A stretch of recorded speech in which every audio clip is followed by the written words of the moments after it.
Hey YouTube, welcome to the very first episode of the OE, a weekly Call of Duty Esports show where we overextend on the events from the past week and look forward to the home series that lies ahead. On today's show, we're going to recap some of the more exciting matches from CDL Atlanta. We'll give some predictions heading into next week's home series. We'll give you an up-to-date rundown of my current power rankings and give you a list of who I think are the top 5 ARs, SMGs, and flexes currently on rosters in the CDL. Last but not least, I'll do a short Q&A with questions taken from Twitter. So if you're not following me already, make sure you go do so at IKONation YT so that you can have your questions featured on an upcoming show.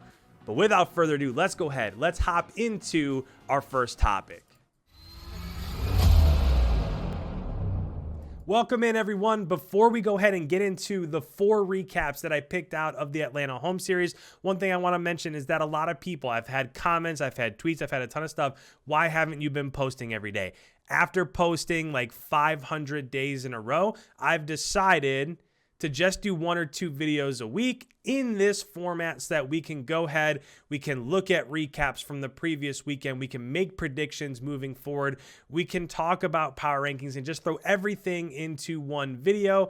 That way, we're upping the quality of the videos I am putting out instead of just making sure I'm putting out a video every single day. So, brand new uploads every Tuesday, every week, and potentially on the weekend based off of what the storylines are, especially when it comes to majors. So there will also be annotations on screen right here. If you guys want to go ahead and fast forward to power rankings or my top 5 ARs, SMGs, flexes, week 2 predictions, stuff like that. So those timestamps are right here on screen. But without further ado, first match of the day is Minnesota versus LA Thieves. This was the very first map that actually ended up kicking off this weekend, the CDL season. It was a massive spot for Minnesota to be in. Also, you had the introduction of Nadeshot into the league. So there were a ton of storylines here. And with it, I don't think you probably could have had a better first match if you're a 100 Thieves fan. They came out, they were absolutely dominant when it came to the respawn maps. They did drop map 2, which was the Miami Search and Destroy, but Minnesota beats everybody on Search and Destroy, as we found out a little bit later in the weekend, and we'll cover a little bit later in this show. But biggest storyline for me when it came to this matchup overall, is it seems like every time I'm on a podcast or every time I do power rankings, it's always, what am I going to get out of Kenny and TJ? And if those two are playing phenomenally, it's going to be tough to beat that squad. Those two are just, they're those 2 players that just have the ability to take over a map. And when they drop 0.7s, 0.75s, then 100 Thieves is going to be beatable. Now, a lot of that did happen last year when they were centered in LA. So the fact that everybody's living in Texas and you don't really have that connection issue, that is something that's going to be huge for them. I think that also this was really important for them overall, just because had they come out, had they dropped this first map, who knows? I don't know if they're necessarily the most stable franchise that we have in the CDL, but they came out, they played fantastic. They were just completely dominant in respawns. Did drop the Search. Everybody lost Search to Minnesota. That's their strong suit right now, but overall, really good start to the season for Nadeshot and 100 Thieves. Second matchup that I want to talk about and focus on is the Toronto Ultra versus the Florida Mutineers. And this one was probably my biggest upset of the weekend.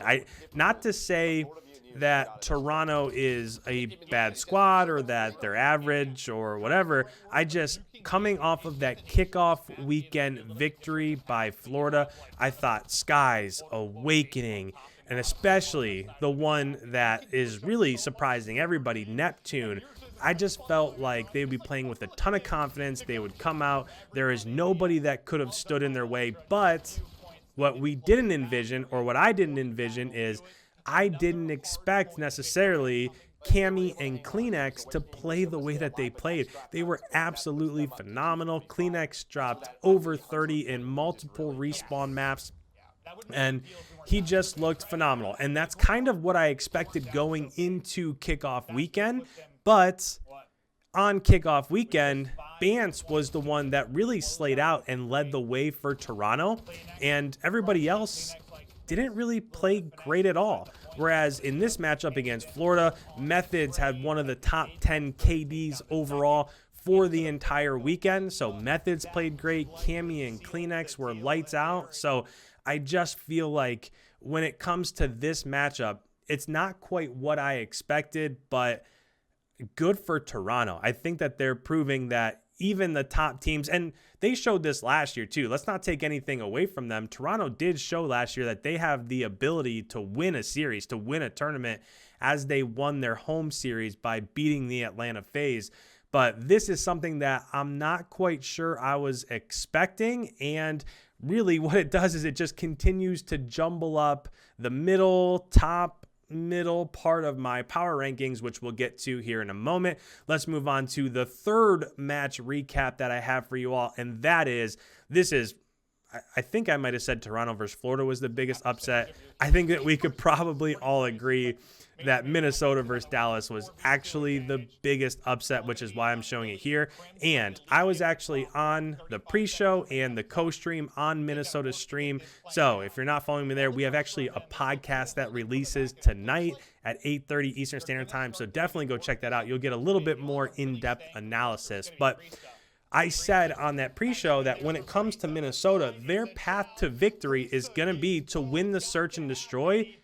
And then you have to try to win either the first hard point or a control. It has to be one or three. And that's what they were able to do here. They didn't look fantastic in the respawns per se, but they were able to come out on garrison control and get a victory. And actually, they looked pretty dominant in that garrison control. They started off, they won an offense, they won a defense, they were up 2-0. It did end up going to map 5, but they were so dominant in the first few rounds that they had the life advantage. They had defense for round 5 in control, and from there it was really lights out. But the biggest thing for me here was I just expected a little bit more out of Dallas, and also Crim did not have a great map in this one in specific. So in the earlier matchup when they played Seattle, Crim 6 played really well, but in this one he struggled. Huke played phenomenal. Huke had the best KD out of anyone for the entire weekend, which we'll talk a little bit more about later. But I thought respawns, the hard points, obviously Dallas looked great, but Minnesota is just proving to be too much right now in search and destroy, even for some of the top teams. If Minnesota gets good at hard points, and they're not that far away, they were one rotation away from winning map 1 against Dallas. If they get better in those hard points, Minnesota can make a ton of noise this season. And last but not least, the final recap to talk about here is OPTIC versus Atlanta. When it comes to this matchup, it was probably what a lot of people expected. I will say that I thought OPTIC would have been a little bit better at search in those two search matchups. So OPTIC was basically entirely shut out. It was 12 rounds to 1. OPTIC in 2 maps of search was only able to win 1 round. And that's just not going to get it done, no matter how dominant you are in respawns. Like we're seeing right here in this hard point, they won, they were able, and actually that first respawn, they actually almost lost that also. So that one was super close. But as we're watching this, we're going to see the close to this map 5, the last round here. And I thought this is another one of those rounds that it just seemed like OPTIC wasn't set up properly. And it happened at the very first round when it came to Moscow. They sold out over towards A, top side of the map. They just had Formal watching the push on the bottom side of the map, but he was pushed up inside of P1. And he got gunned by Arcides, and then B bomb site was completely open. They got the bomb down, and that's a super tough retake. So it just seems like at the moment, I'm not sure if their strategies are where they need to be, but if OPTIC wants to be the OPTIC that everybody is, that their fan base is rooting for them to be, they've got to figure it out in search and destroy, because right now their strategies were not on par with, and I know that it's early and they can go back through and they can look at how these other teams are playing search and destroy. They can watch their VODs, try to learn from their mistakes. But at this point, you figured that you at least have a couple really solid go-to strategies on every map. And it just seemed like defenses, and that's the weirdest thing, that defenses would be the rounds that they were completely out of position.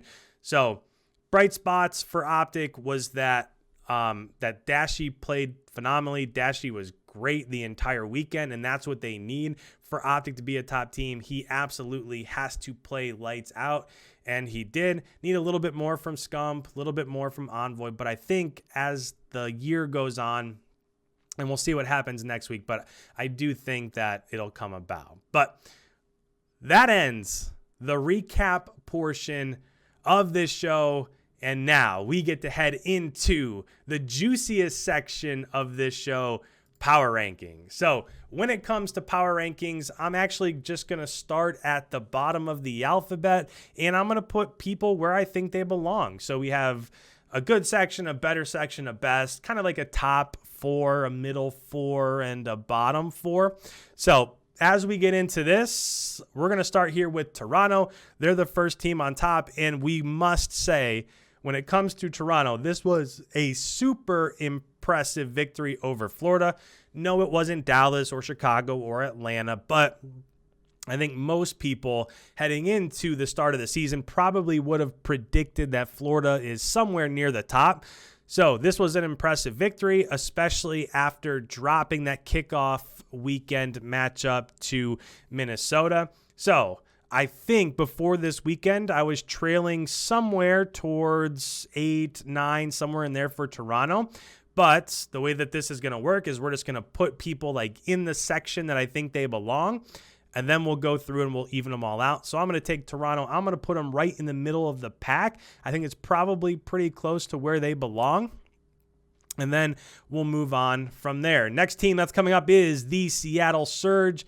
And I think when it comes to Seattle, this was one of the more impressive teams on the weekend. I know they started off and they lost their first matchup 0-3 to Dallas, but they were able to come back. They were able to clutch up in search and destroy after they almost got reverse swept, right? They were fantastic in the first 2 maps. Parasite started to get it going for London, and he came back into play.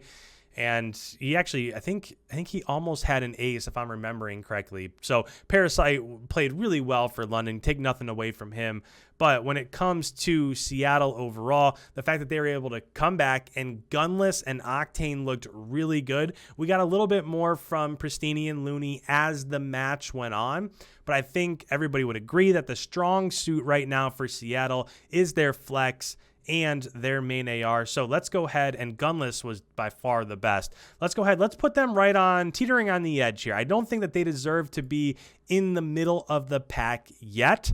I think most people would also agree that London's somewhere towards the bottom. So a 3-2 victory over one of the bottom squads. It's good, but probably not enough to put you towards the front of those power rankings. Next team is going to be the Paris Legion, and this did not go well for Paris. So overall, Paris they dropped the match against LAG. They dropped it 2-3, and they got smoked by Chicago. You probably expected the loss to Chicago, but the loss to LAG, that's a tough one. And LAG looked pretty good. We'll talk about them here in a little bit. But for now, I just think that the firepower may not be there yet. I think it'll come. I think this group is going to put in the work that needs to be done. If you listen to Scraps on the Eavesdrop podcast with Hex, you could just tell that they're forming a synergy. They haven't really played much before, but they're definitely going to put the time in. So as it stands right now, after a loss to LAG, that's not great. So we're going to go ahead. We're going to put them over here towards the bottom, and then we'll make adjustments as we get more of these teams filled in. Next up, we have the New York Subliners. And I will say, overall, New York was a little bit better than I expected them to be. Asim was lights out, and Clayster played fantastic. Clayster's KD overall was just through the roof, and even though they only played one match and they lost 0-3 to LA Thieves, I'm pretty positive that the point total in those 3 maps, they lost by 11 points. So actually, it might have even been less than that. I'm not sure off the top of my head, but I know that the hard point, the first map hard point, was super close. They lost the search and destroy by 1, and then they almost clutched up in the control. So New York, even though they're 0-1 and it kind of seems like Mac didn't play great and they don't have their roster and they're going through all these changes, Clayster stepped up, and in that post game, you could see the energy, and he was ticked off, and he really did feel like, or at least you could tell that he felt like they were 1 or 2 plays away from turning this entire thing around and winning a match against a team like LA Thieves when most people didn't expect that.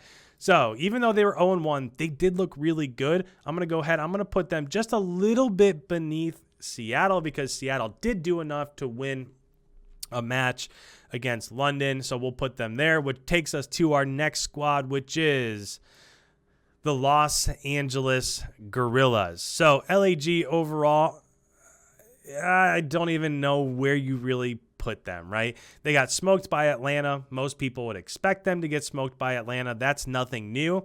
But they did clutch up and they did get a victory over Paris. I know that, like we talked about earlier, Paris beating them is not really all that super impressive, but you still have to clutch up and you still have to make those plays when they're in front of you. And I think the biggest story here was Apathy. Apathy came back. He looked great. Silly was able to provide a little bit of support there. Vivid played really well. So I think that this squad does have the chance to be a pretty decent squad overall. It wouldn't shock me if they're somewhere in the middle of the pack over the next 4 to 8 weeks, somewhere in there. I don't see them jumping into the top 4. It could absolutely prove me wrong. But for now, even though they did beat Paris, I think that's just a little bit less impressive than what New York was able to do against LA Thieves with their roster in shambles. So I'm going to take LAG. I'm going to put them just a little bit behind New York here, and we'll keep them in that good category for now. But if they get a victory over one of those teams that are middle of the pack, this is a squad that could jump considerably heading into the first major. Next team we're going to talk about here is the London Royal Ravens. And when it comes to London, they're another one of those squads that only had one match. They did end up losing to Seattle, like we talked about earlier. Even though they were down 0-2, they took it to a map 5. They weren't able to clutch up. But overall, I don't know. They just didn't impress me. I mean, Shawnee was okay, and Dylan and Alex. I thought Parasite was the person that I was watching basically that entire match. And Parasite, I thought, played pretty well for just kind of being introduced to that squad. But I think moving forward, I think there's a lot of question marks there. I'm not sure where they're at really in terms of consistency and what they have to do moving forward. So because of that, I'm going to take London. I'm going to put them right in front of Paris right here. And it seems like we're really stacking up those squads down towards the bottom of our ranks here. Again, once we get all these guys out of the way, we'll be able to switch things up a little bit. But next on our power rankings is the Los Angeles Thieves. Now, this is a tricky one because you have to think, where do you put LA? Sure, they got a 3-0 victory over New York. They got a 3-1 victory over Minnesota. They did what they were supposed to do. They're one of the only teams in the CDL that right now are 2-0 for the season. Again, they just kind of have question marks for me. And I want to see them in week 2 have another really solid performance. Week 3 have another really solid performance. Let's see what they do against a team like Dallas. I know they beat Minnesota, But Minnesota has proven that they can beat who many would consider to be the best team in the world right now. I want to see that out of LA Thieves. I want to see them against Dallas. I know the rest of the group that they're in up until the first major isn't great, but I just want to see, I'm not sold entirely yet. I want to see just a tiny bit more out of LA Thieves, but I'm going to put them, for now, again, we can shift things around. I'm going to put them somewhere in this 4 to 5 range, and we'll change them based off of where we feel moving forward. Next team here that might have taken a little bit of a step back is the Florida Mutineers. Again, Skies, I really do think is one of the top 2 or 3 ARs. I thought Neptune looked great. Awakening hasn't been the Awakening of last year yet, but it's definitely in there, and there's the possibility for him to again become that type of player. But right now, I think most people would agree that if you had to have had a top 4 before this weekend, you probably would have put Florida here. But after a loss to Toronto in a 3-1 fashion, I think that they just don't deserve to be up that high. So for now, I'm going to put them behind LA Thieves, and we'll change things around a little bit once we get some more teams up here like Minnesota. So right now we have, if I'm looking at this, I have Minnesota, I have LA Thieves. I have both of these teams. Are they top 4 or are they 5 basically? I think LA Thieves or Minnesota, you could put back and forth. You could go 4 or 5. Now, most people would look at this and say, well, this is easy because LA Thieves beat Minnesota. So if they won head-to-head, you have to put them above. And I agree that is an argument, but we also can't be forgetting that Dallas came out and basically, I mean, I don't want to say that they laid an egg because it was a 3-2. It did go to that map 5, but Minnesota is a team that just looked phenomenal in Search and Destroy. They've been wiping everybody off the map, and what the age-old adage is Search and Destroy wins championships. And if they're playing really well at Search and Destroy, if they can just steal one respawn and get it to a map 5, that match is all of a sudden in their favor. So when I'm looking at this, I think just for right now, and I think there are people that are on both sides of this fence, I'm going to put LA Thieves just literally a tiny smidgen, fraction of a hair in front of Minnesota just because they won head-to-head. But I do think by far the most impressive victory between those two is Minnesota's win over Dallas, and that has to play a little bit. But we'll see what happens, right? Going into next week, the toughest part of Minnesota's schedule is behind them, and LA Thieves still has Dallas to look forward to, so there's something there.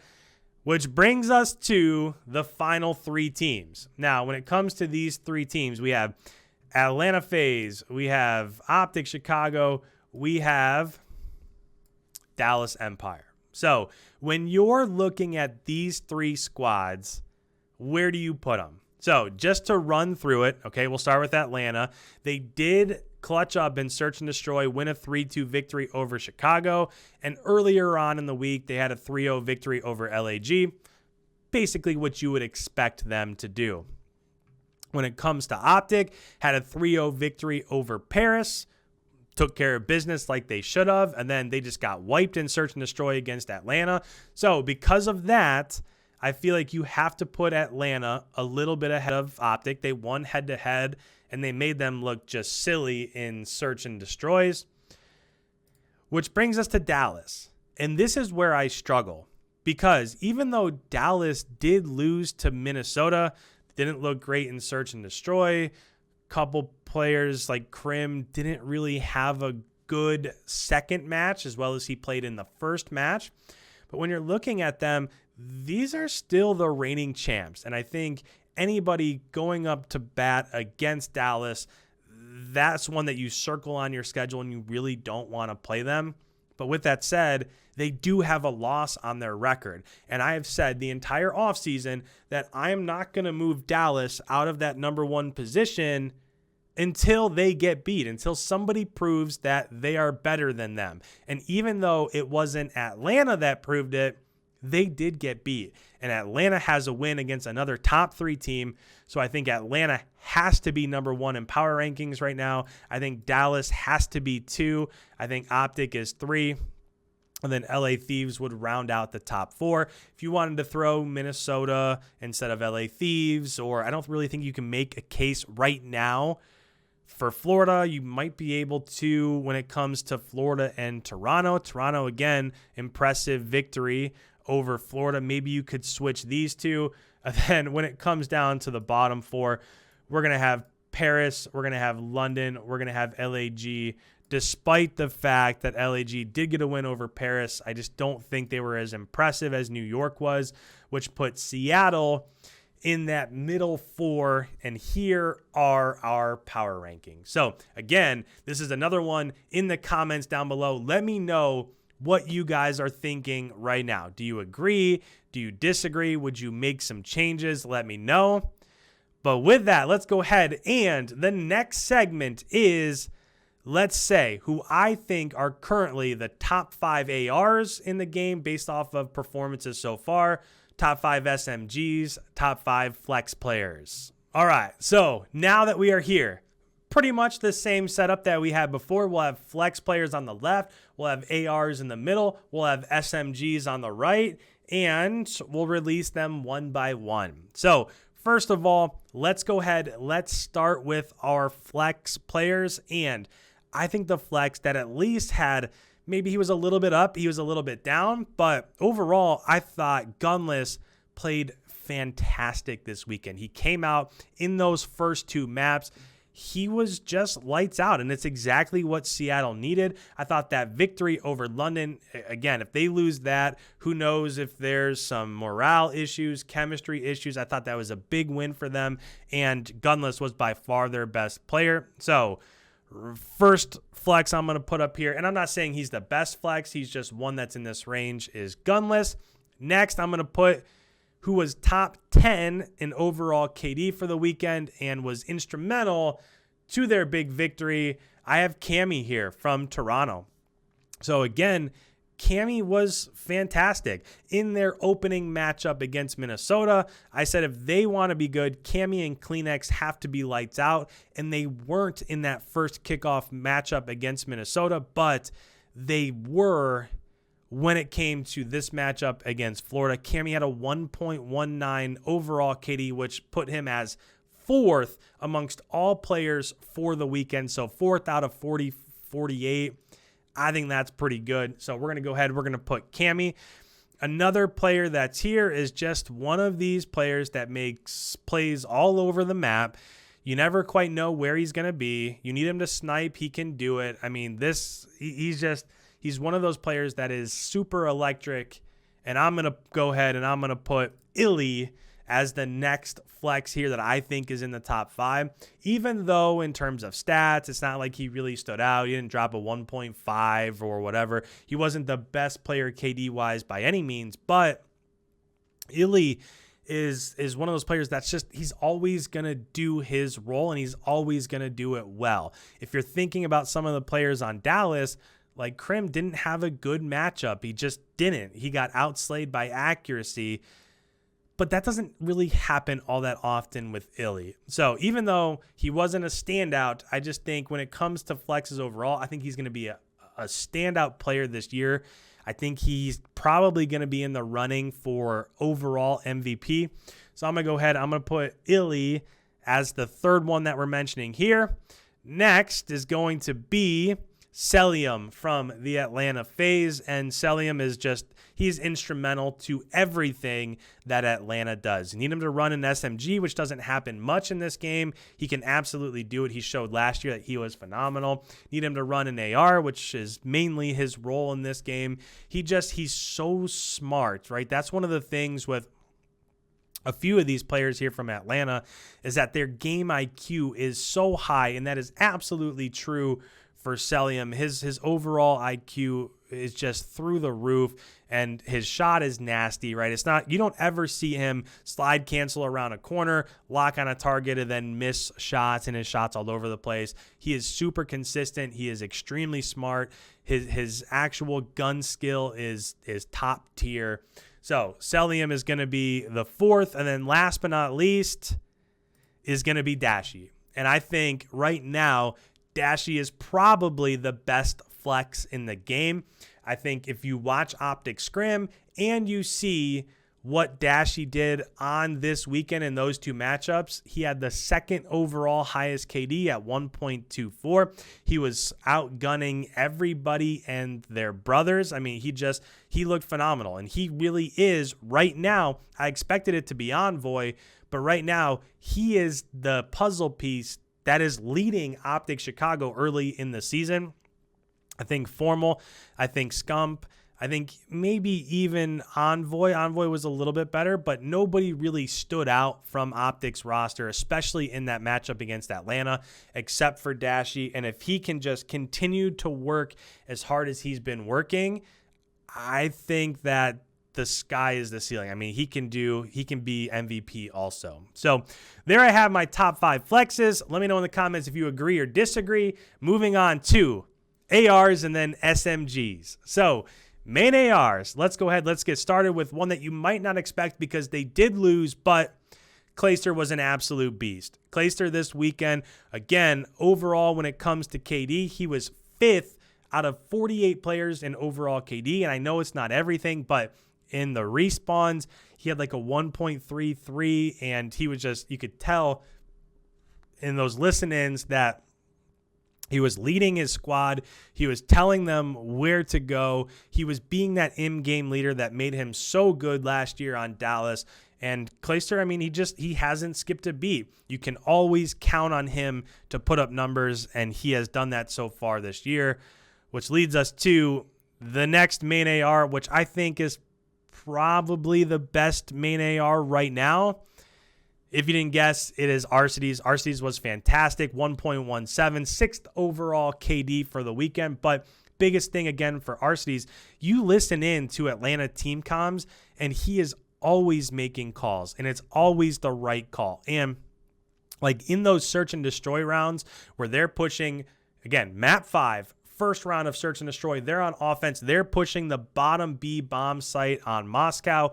He has a 1v1 against Formal, who's behind a heady. He guns him, opens up the B bomb site. That's the stuff that he does, and it's often overlooked, but he's such a great leader. His gun skill is through the roof. I really think that OPTIC lost a ton when they let Arcades go. We'll see how it ends up playing out, but Arcades is just phenomenal. Right now, I think he's probably the best AR in the game. After that, I have Methods. So, again, Methods is one of those players where it's easy to overlook, right? You have Cammy, you have Kleenex. Bance looked phenomenal in that kickoff matchup against Minnesota. And then you just have Methods, who's just doing his thing. And all of a sudden, you look at stat leaderboards at the end of the weekend, and Methods survived a 1.12. He was the 10th best player in the league. He was higher than basically any other main AR. I mean, he just goes about his business, and he's a good player. He's always in the right position. He's winning those critical gun battles. I didn't necessarily expect Methods to be a top 5 AR, especially at the start of the year. But again, he's just always doing his thing and going about his business. To round out the top 5 ARs, I don't really think that there's as of right now, there's somebody that you could put in as 4 and 5. I will say you could pick from 4 or 5 different players to put in here. I don't think anybody necessarily deserves it, but I do think that in terms of leadership and making calls and their communication and a lot of those intangibles, for right now, again, it's super early. This can change. I'm going to put Formal and Crim6 as the 4th and 5th AR. Again, you want to put Octane in there. He's been okay. He hasn't been Octane from last year, but he's been pretty good. He played well in their matchup. You want to put Skies in here? Go ahead. But again, Skies did just get beat by Toronto, and while he's looked good, we'll see what happens here over the next couple tournaments. I just think when it comes to, you need a leader. You need somebody to call out what you're doing. You need those intangibles. You need somebody to focus up. I just think that if all of the other ARs are playing so-so, Formal and Crim6, they kind of have all those other intangibles that you want. So right now, when it comes to main ARs, I think the three best, I think there's a three that are really clear. And also you could throw Slasher in here. I mean, that's the thing. There's really only 12 main ARs and all of them are pretty good. So you could put Accuracy in here. Accuracy played great in the matchup against Dallas. But for right now, I think the three best are Arcides, Methods, and Clay. And again, I think by the first major, we'll have a little bit of a better idea in terms of, okay, we know where each of these players are. Moving on to SMGs, which is what everybody always looks for. Number one, you have to put this guy here. The most dominant SMG is, in my opinion, Hugh. Hugh had a 1.4 KD, even though they did end up losing in that matchup to Minnesota. The one person that was always getting trades, that was always slaying out, that was always holding down hard points and choke points as Minnesota tried to get over towards hard points was Hugh. He was absolutely phenomenal. And we're really only talking so far about what he did in the Minnesota matchup, but that Seattle matchup, I mean, he was on a different level. And I think right now, I know we're only a couple weeks into the season. We have 5 majors to go. This is a guy you have to put on your early MVP whatever list, right? If you're going to say 5 or 10 players that are on your list right now, he has to be one of them. He's played phenomenally, and he absolutely looks like the most dominant player at that position right now. But the next two, I'm going to put hand in hand because I think one gets all the numbers, right? Puts up all the really good numbers. And one makes all of the plays that his team needs, which ends up leading to map wins, round wins, and search and destroy. If you haven't guessed already, the next two SMGs I'm putting up are Abizi and Simp. These two, Simp, again, 1.24, second highest KD on the weekend out of all 48 players. So Simp always does his thing, right? In search and destroy, you saw him come down top. You saw him come down from top Eskies against OPTIC when they should have had a round win. They got a 2-piece. He's making those plays in search and destroy.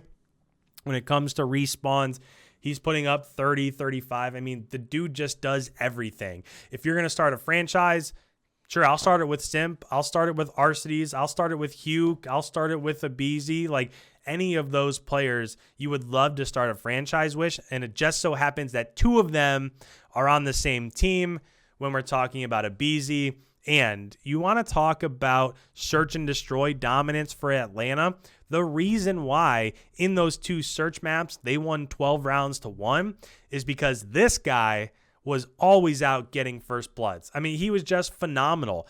He's super aggressive. He's pushing into choke points. He is the definition of the perfect entry man who, sure, he slides through a choke point, he gets a kill, he gets traded, but if he doesn't get that kill, his team can't advance into those areas of the map, and that's what makes him so good. Sure, he gets traded, he goes 1 for 1, which is why you're probably not going to see him too much on overall KD charts, but you are going to notice the difference that he's making in and around hard points and search and destroy bomb locations because he's just phenomenal. So I have Simp, I have Abizi. The next player, again, instrumental in their upset victory, I have Kleenex. Kleenex was phenomenal against Toronto. Again, opening match in the kickoff classic against Minnesota, I said that Cammy and Classic have to play super well in order for Toronto to succeed. And he did it this weekend. Overall, 1.13 KD, 8th highest out of 48 players. But he's just one of those electric players, right? He's always sliding around the map. He's always getting big 2-pieces. He's winning and clutching up rounds in search and destroy. I think there are a lot of SMGs that you could put in a top 5. I think right now, based off his performance in the first home series, he has to be there. To round out my top 5, again, we talk about this team, and it's always my thing. Is he going to play well? then they're probably going to win. Is he not going to play well? Then they're probably going to lose. But I have Kenny. I just feel like Kenny's one of those players. If he's playing well, watch out. He had the 7th overall KD, but even more important than that, he's the player that closes out hardpoint maps. He's the player that closes out control rounds. When Kenny's on, there's no doubt about it, he's one of the top 10 players of the league, if not higher than that. Problem last year is that connection might have gotten in the way, and team chemistry and morale, those things all come into play, of course. But when the situation's right, his team is frying, everybody's playing well, he's a guy you have to watch out for, and he deserves to be in that top 5. I will say, real quick, I think Envoy is probably 6th here. Envoy didn't have a great weekend, but he was kind of he was that focal point that was still making plays, especially in that matchup against Atlanta. He was moving around. He was getting 2 pieces in hills. He was the one that was always making plays in those choke points when OPTIC needed it most. So I don't think he's top 5, but I think if OPTIC didn't have Envoy this past weekend, it probably gets a little bit uglier than what it was in that matchup, especially in the search and destroys. Dashy, of course, their best player right now, as of right now, but Envoy was super important. So those are my top 5 SMGs, ARs, and flexes, which brings us to the next segment where we make some predictions. So as we go ahead and take a peek at the schedule for week 2, I'm not going to predict every one of these, but I do want to kind of point out a couple matches here and there. So when it comes to week 2 predictions, this Florida versus LAG map, this has to be a win for Florida. They cannot lose this matchup. If they do, all of a sudden you're thinking 7th, 8th seed for Florida. This is a big one. Another big one here, Chicago versus Toronto. This has to be one that Chicago wins. If they lose, now all of a sudden, well, maybe OPTIC isn't top 3. Maybe they are 5 or 6. So, and also, this is an opportunity for Toronto to really come out and gain even more ground than they gained in that first week. So I do think Chicago ends up winning this, but it's a massive matchup. Minnesota has it much easier this second week. So I'm interested to see them against Seattle because I think Seattle can hang from a main AR and flex standpoint, but I just think the SMGs, Priesta looked phenomenal. Attached looked super good in that first weekend. So I do think Minnesota will win this match. And I also think Minnesota will get a victory over New York, even though we haven't even talked about Asim. Asim was fantastic, by far their second best player. Asim just looked great in their match against LA Thieves. But again, I think that their talent at that SMG position is going to be overshadowed by Attach and Priesta. So I think Minnesota ends up winning both of those matches. However, I think New York gets a victory here over London. I think Clayster came out. He was red hot. That loss is going to super motivate him moving forward. So I see New York in this one. I think Dallas handles London also. I don't really see as of right now where London gets a victory. I think that they're going to make progress with Parasite and Shawnee and just overall the team chemistry and morale. I think that stuff will improve. I just don't see where their victories come as of right now. Chicago beats LAG. I don't think it'll be a rout. I think it'll be pretty close. LAG did look good at times, especially with their win over Paris, but I think Chicago takes this one. Another massive matchup here, Toronto versus Atlanta. I think a lot in this match will come from how did Toronto play against Chicago. I think if Toronto beats Chicago, this is going to be a super tight map. But if Toronto loses to Chicago, I think that they lose a little bit of their momentum. Maybe they're not quite as hyped going into this match. But man, talk about being thrown in a blender. They have to play Chicago and Atlanta both in the same weekend. I think Toronto probably goes 0-2. But if they can get a victory, that is massive for their power rankings. And overall, their position heading into the first major. I think Florida takes care of business against Paris. I think if you're looking for an upset, I think this might be one where it happens. I don't have a ton of faith in LA Thieves as of right now. I want to see them play more. I want to see them get victories against teams like Seattle, which they should win. I want to see them do the things they're supposed to do a couple more times. And if that happens, now we can start having a little bit more confidence in LA Thieves. But in this matchup here, I think that they could potentially get caught. I think they're going to win, but I think it'll be a close one overall. Moving on here, we have one more section before we go into our final thoughts. Again, if you're not following me on Twitter, make sure you do so. It's at IKONationYT. You can see it at the bottom of your screen there. I'm going to take these Q&As every single week. You can ask me about YouTube. You can ask me about my videos. You can ask me about how people have played overall. So again, if you want to ask me questions, at IKONationYT. But first one today comes from Luke Gamson that says, what's your history in competitive?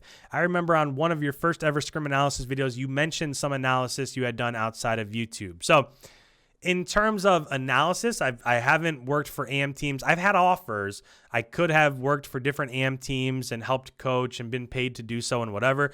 That's not really where I want to go. But in terms of my history in competitive, I played GBs a ton. I've probably played 2,000-3,000 GB matches across all the titles going back all the way to COD 4.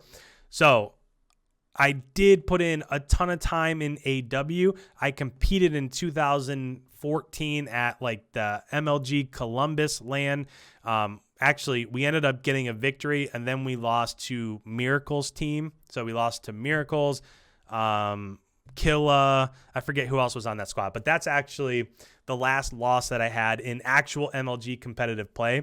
So that's my history. Nothing crazy. It's not like I've been on a big ORD like TK back in the day or Envy or anything like that. But I've always played. I've always kept up on the scene. So that's kind of where a lot of my content has stemmed from.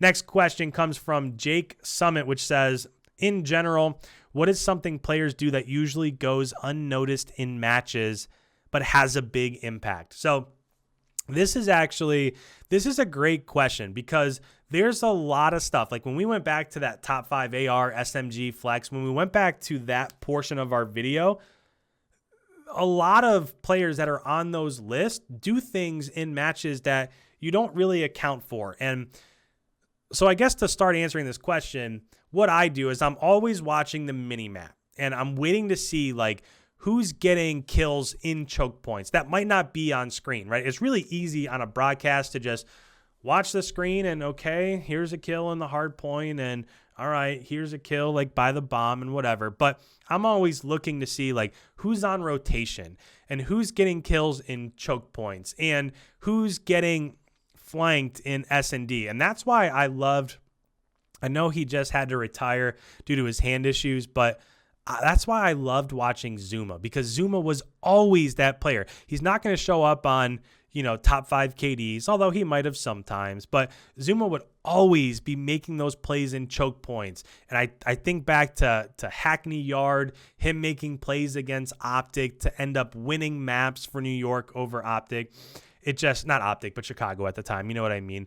But what I'm really watching is who's on rotation, who's getting hill time, who's coming up off of spawn, and rather than rotate to try to get kills, at the next choke point or at the next hard point, they sneak in the back of the hard point so that the person in front of the hard point can leave early, which gains their team just a little bit of ground. Those are things that are unbelievably unselfish, right? You're coming up off of spawn. You could easily try to get back into the battle and get more kills and win hill time and stuff like that. But instead, you go to the hill so that the player that's a little bit 15 feet in front of you can leave early.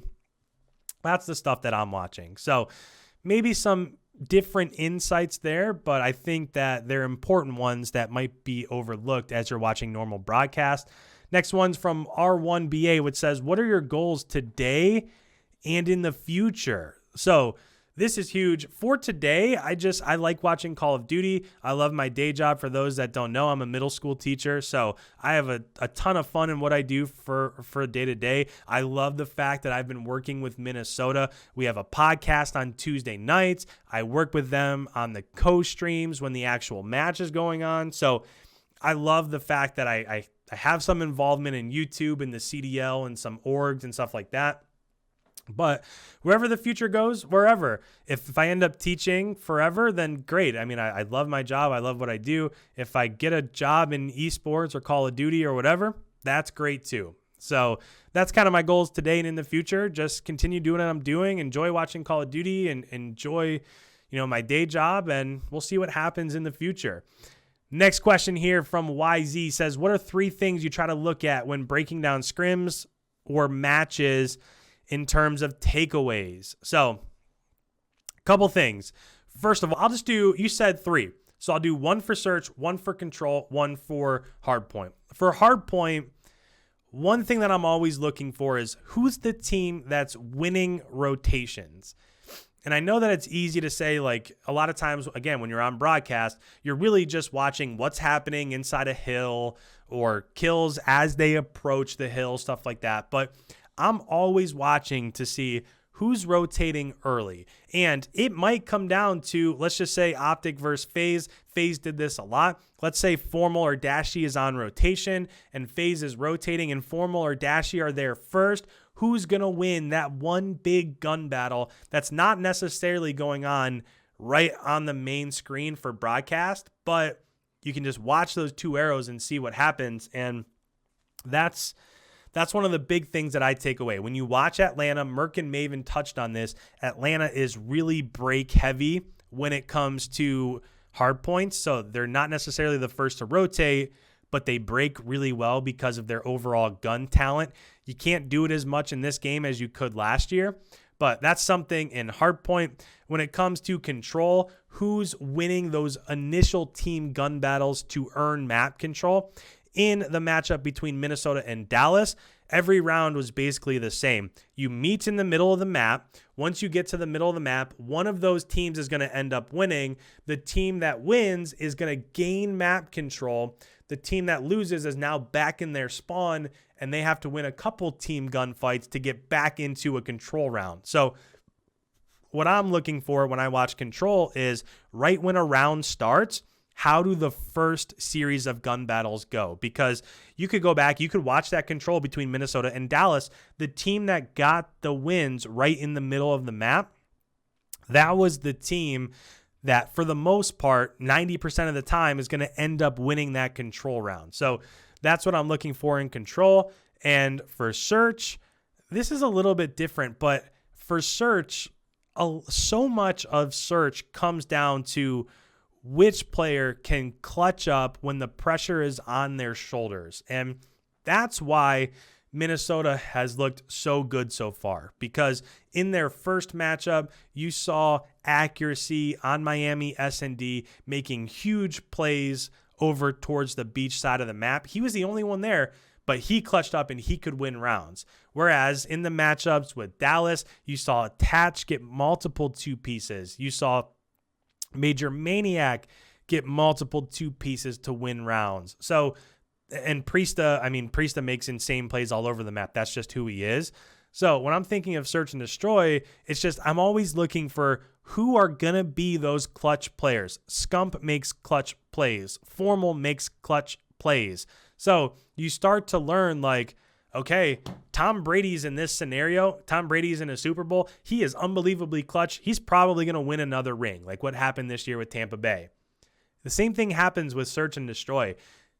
All of these different players start to kind of earn a reputation for, okay, Atlanta's in a map 5 search and destroy. They're probably going to win because they're super clutch. They were the best team last year when it came down to map 5s and round 11s. It's just in their DNA that they can clutch up when it counts. So that's what I'm always looking to take away. Who's going to be that veteran player that comes through and clutches up? 2 more questions here. What made you start doing these videos? What are you hoping for the future? Bernardo, thank you so much for the question. What am I what made me start them is way back in Call of Duty 4. I actually have a ton of videos on my YouTube channel that are unlisted. But way back then, I was really good at Call of Duty. I was just go back to COD 4 and even a little bit after that, the few titles that were after that. But Black Ops 2, Advanced Warfare, I was really good and my teams were really good. We would have 100 some wins on GB ladders. So what made me start doing videos is we won. Yeah, we were good, but I always felt like our strategy was a little bit better than everybody else's. And when your strategy and the routes that you're taking and those things really start to work out, now you start to win rounds. And now I feel like I have that part of me when it comes to COD IQ that I can lend to the community, or that I can help out the community. So that's what made me start doing videos, is that I was just good at it. I felt like my strategy was better than the teams that we were playing, and I felt like I could help a lot in the community with those strategies. So that's why I do it. And what are the hoping for the future? We kind of went over that already, but if I get more work in the CDL or with an org or whatever, fantastic. I'll be super happy. If I don't, I'll be super happy as well. Just find something that you enjoy doing every day, continue to do it. And if something else comes along, great. If it doesn't, that's okay too. And last but not least, I have to give a shout out here to Octane's burner. He gave the copy pasta that said, why is Octane the one pro that doesn't seem like pro? We have all heard this 1,000 times, but love the copy pasta. Thank you for that, Octane's burner. So with that, we've made it. We're about an hour in. Look for these longer episodes. I don't want to call it a podcast. It's just a show where I want to talk about recap matches. I want to talk about power rankings. I want to talk about predictions, but I want to make it into one big video so that it's a video that just the quality is a little bit better. I can throw in highlights. I can show graphics. I can include more things. So look for these every single Tuesday, at least.